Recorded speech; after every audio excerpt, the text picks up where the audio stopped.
Laugh trip naman talaga si Miss Lotlot de Leon.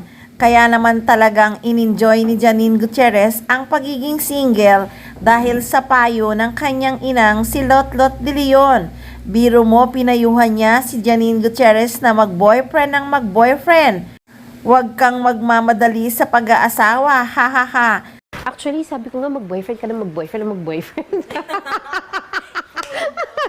Ma-enjoy nila yung pagiging single. Mukha namang sinunod ni Janine Gutierrez ang payo ng kanyang ina.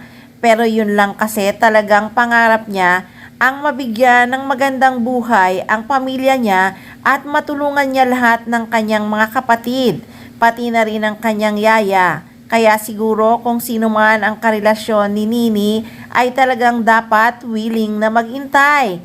Kasi kung hindi talaga makapaghihintay, ay talagang sa hiwalayan nga hahantong ang kanilang relasyon.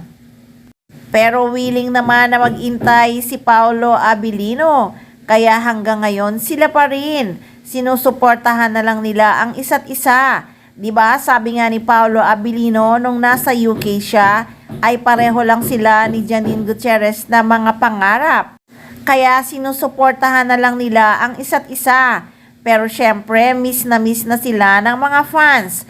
Kahit nga daw magtambal lang sila ulit, sapat na sana sa mga fans. Kasi ibang-iba talaga ang chemistry nilang dalawa.